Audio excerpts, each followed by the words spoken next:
You want people to walk down the street with a mask on? Let's not start this, John. Do you, though? Let's not start this. Okay. Let's start it. I'm not going to sit here with no medical degree, listening to you with no medical degree, with an American flag behind you, smoking a cigar, acting like we know what's up, better than the CDC. And then everybody wore the fucking masks.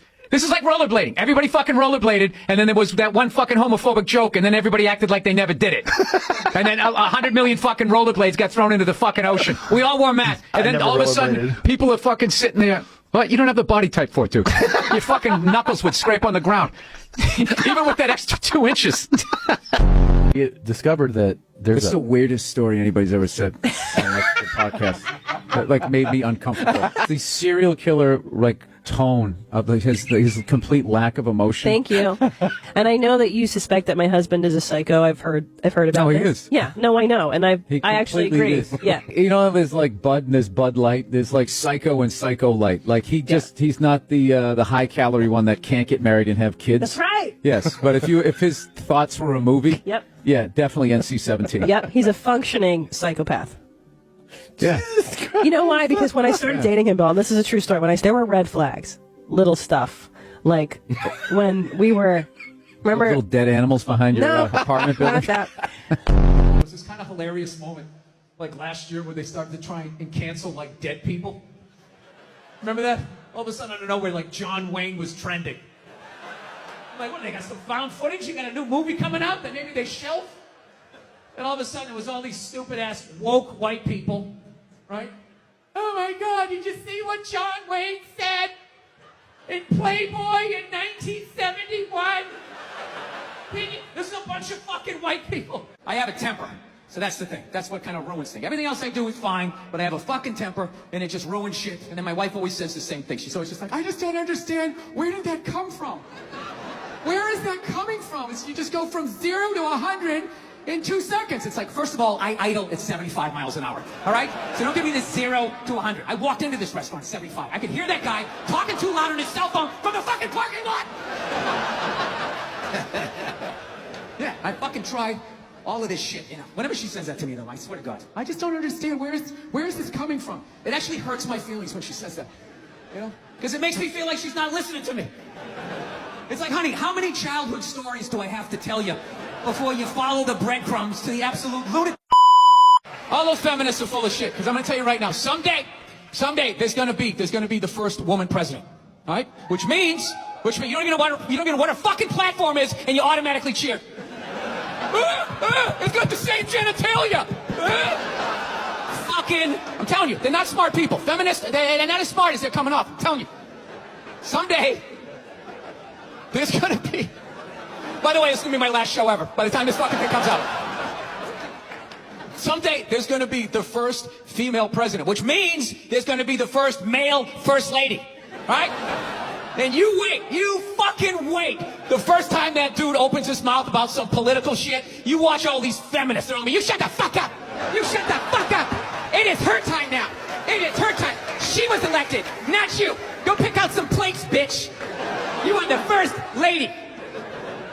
He's gonna get treated like Tom Arnold when he was with Roseanne.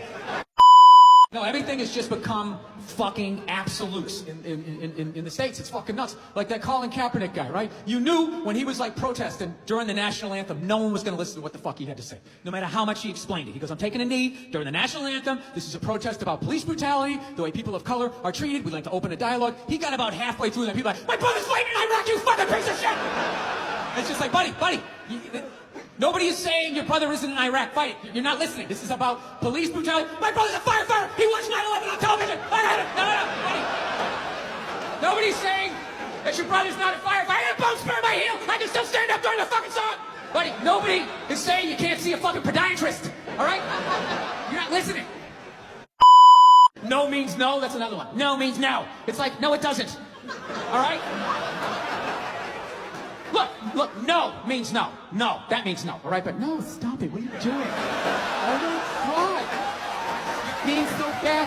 Stop it. No. This girl gives me shit. She goes, well, why does a guy make more an hour to do the exact same job? I go, well, I'll tell you why. Because in the unlikely event that we're both on a Titanic and it starts to sink, for some fucked up reason, you get to leave with the kids and I have to stay. That's why I get $1 an hour. Oh, it's $1 an hour surcharge. You hear a bump in the night, I gotta go check it out. Like, yes, he does have a knife. Anytime there's a hostage situation, who do they negotiate for? Well, at least let the women and children go. Well, what about me? Because everything gets better, right? You look at when cars first came out, the stupid horn, you had a crank started, you'd run over your best friend. Now you can start one up with a remote control from like 50 yards away, right? Remember when airbags first came out? They just had one for the driver. My family! Oh my God! Oh my God! Why would you just take me? Then eventually, they got. Now I'm not saying guys aren't jerks. I'm a good example of one. You know what I'm saying? But women can be jerks too. They should balance it out. Like, you know what group of women I'd love them to do a show on? Are those 24, 25-year-old gorgeous women who will go out and like hook up and marry like an 80-year-old rich guy? You ever seen them hanging out with like Hugh Hefner? Some 70-year-old guy in his pajamas? Now, if they were just honest about it and were like, look, this guy's gonna die in like 7 or 8 minutes, and you get a bag of cash and a Lexus, I wouldn't have a problem with it. But they always try and lie and be like, no, I love him for who he is. It has nothing to do with the big yacht. There's just something about the way he drools in his bathrobe. My favorite time of the year is March and April. You know what I mean? It's just 61 glorious days. No fucking holiday where the man has to make some sort of financial gesture to the woman in his life. You know what I mean? Like Valentine's Day, it just sneaks up on you every year. It's like, I just fucking got you something. I just paid the bill in January, and then here we fucking go again. When are you gonna feel loved, right? Jesus fucking Christ, here you go. It's something shiny. Are you happy? Oh, that's good. I'm glad you're happy. Don't mind me. I'm just over here in a walking depression, but as long as you're happy, I'm happy. Don't mind me. Hey, look at me. I'm over here. I'm learning how to make a crepe. Yeah, I'm learning how to make a crepe. Wow, Bill, you have so many interests. No, just sad. Just sad, you know. Just trying to quiet the voices so I don't put rocks in my pocket and step in the pool. Okay? Can't have a day off when you have a girlfriend. You ever notice that?